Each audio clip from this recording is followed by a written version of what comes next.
Okay, the right horizontal plane is the same as the left. We just we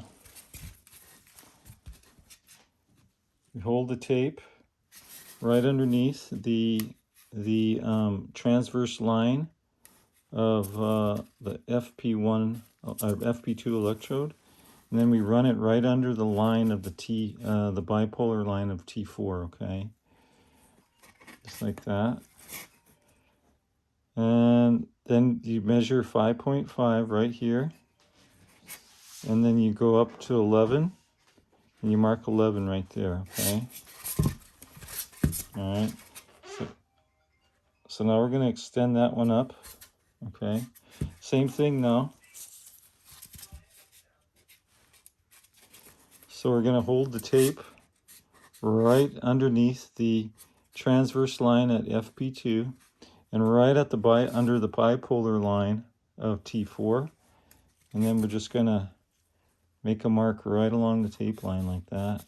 And so F8 is done. Okay, now we're going to go back and make the transverse line at T6 and the bipolar line at O2. Okay.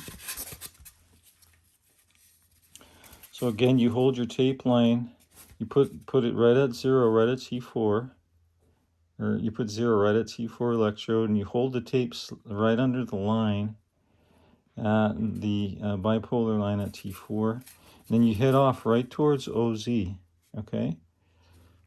And you line it up right under OZ. And then you mark off 5.5.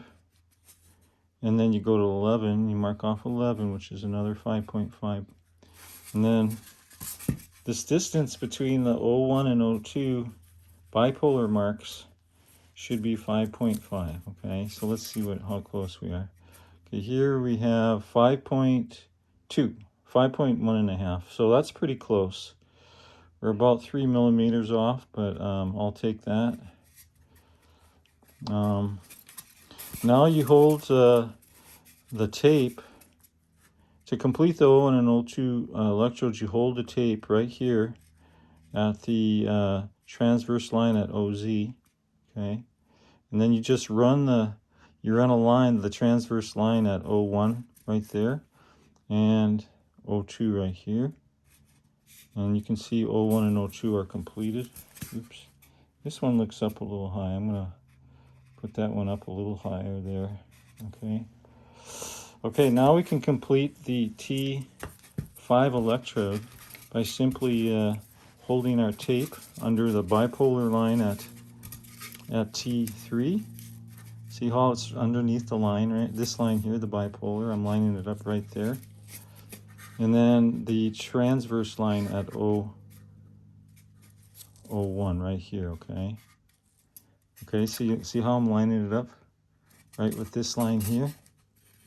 Right here, this line, and this line here, okay?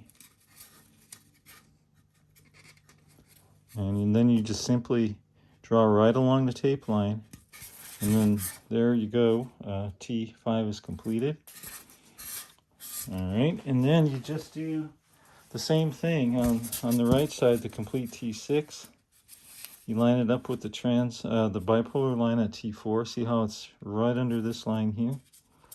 And then you line it up with the transverse line at O2, which is right here, okay? And then you simply make the line right across there, like that. Right along the tape line, okay? Right along the tape line, right like that. Okay, so now we have the complete, all the electrodes around the circumference all done. The left horizontal plane is all completed. The occipital coronal plane is completed. And then the right horizontal plane is completed. And the frontal polar coronal plane is completed. So the distances between each electrode in the circumference is 10% of the circumferential distance, which was 55. So the distance between each electrode should be around 5.5.